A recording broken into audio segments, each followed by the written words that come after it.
Shalom, selamat pagi Bapak Ibu yang dikasihi Tuhan.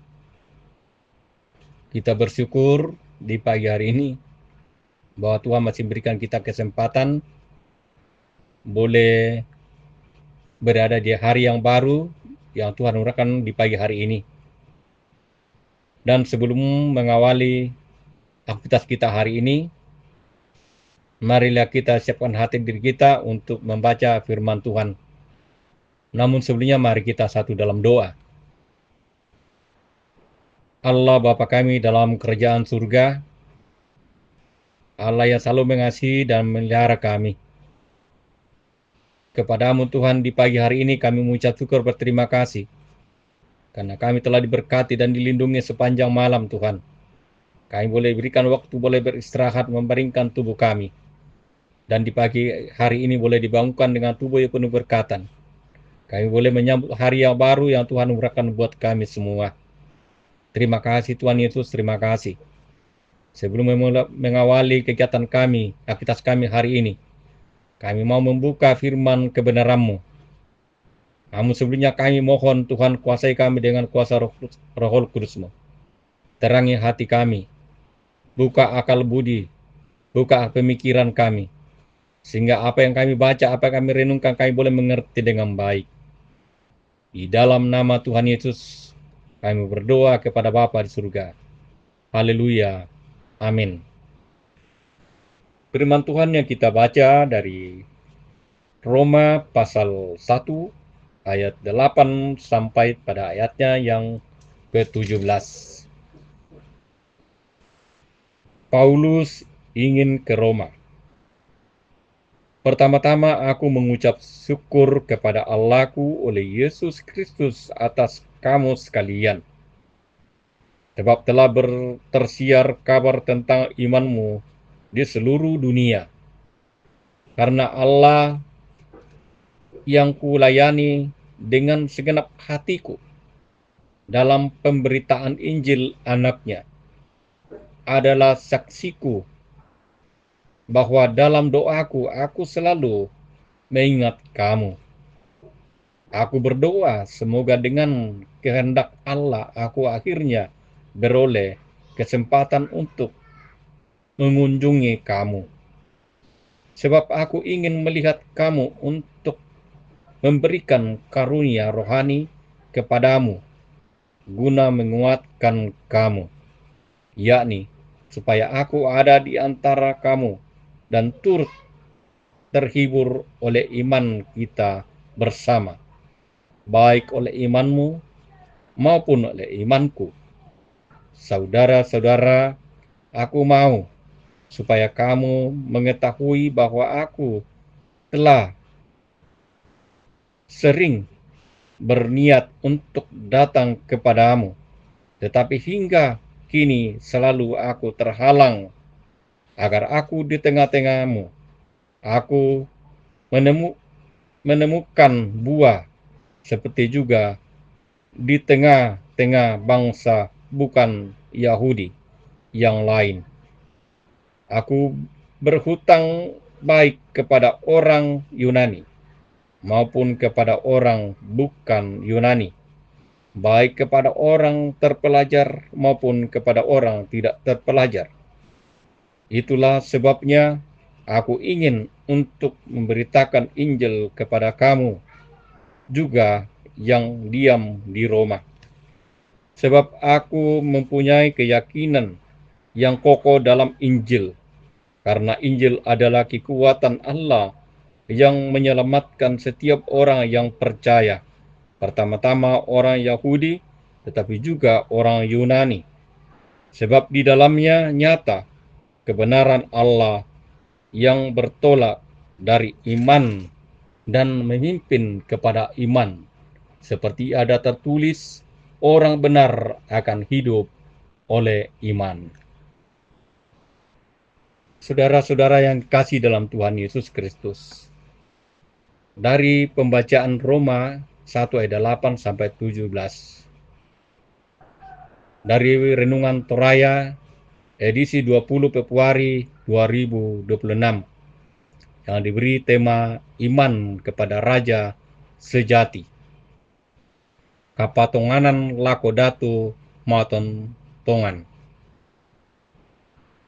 Pada masa Paulus, dunia sudah mengenal Injil. Versi lain yaitu kabar kemenangan Kaisar Romawi. Ketika Kaisar menang perang, naik takhta atau lahir, orang menyebutnya Evangelion, artinya kabar baik. Rakyat bersorak karena percaya Kaisar adalah pembawa damai dan penyelamat dunia.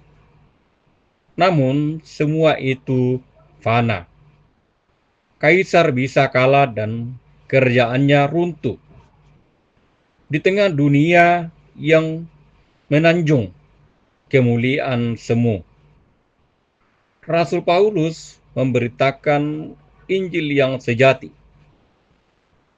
Yesus Kristus, Raja yang menang, bukan dengan pedang, melainkan dengan salib.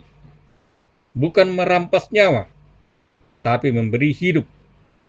Inilah kabar baik yang kekal itu. Saudara-saudara yang kasih dalam Tuhan, Paulus selalu menekankan iman sebagai respon. Kata pistis dalam dunia Romawi berarti kesetiaan atau loyalitas kepada Kaisar. Paulus memakai kata yang sama tetapi membalik maknanya. Iman sejati adalah kesetiaan kepada Kristus, bukan pada Kaisar. Iman bukan sekedar percaya secara intelektual, tetapi mempercayakan diri sepenuhnya kepada Kristus, Raja yang hidup. Iman itu membara dan nyata, berani setia di tengah tekanan, teguh di tengah penderitaan, dan tetap bersaksi seperti jemaat Roma yang imannya terdengar ke seluruh dunia. Saudara-saudara yang kekasih, namun bagaimana dengan kita sekarang ini? Dunia termasuk dunia kita selalu memunculkan kaisar baru. Bentuknya bisa berubah-ubah, tetapi intinya tetap sama. Kekuasaan yang kepadanya kita diminta untuk menghamba. Hal ini bisa berupa uang, karier, popularitas, dan kenyamanan.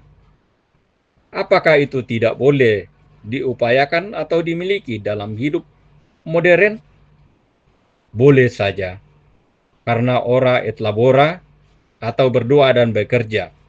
Tetapi jangan menghamba, seakan-akan itulah tujuan hidup yang menjamin keselamatan dan kedamaian kita. Hanya kepada Kristus kita percaya dan mempercayakan diri. Iman kepadanya bukan sekedar slogan, tetapi dihidupi dalam kesaksian dan kesetiaan. Amin. Mari kita berdoa.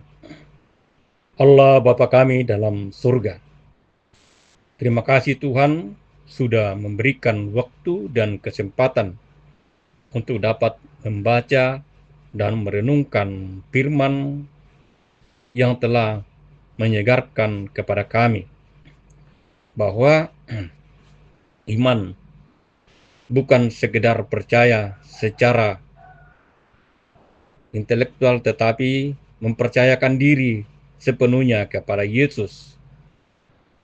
Dan iman kepada Kristus bukan sekedar slogan, tetapi dihidupi dalam kesaksian, juga dalam kesetiaan.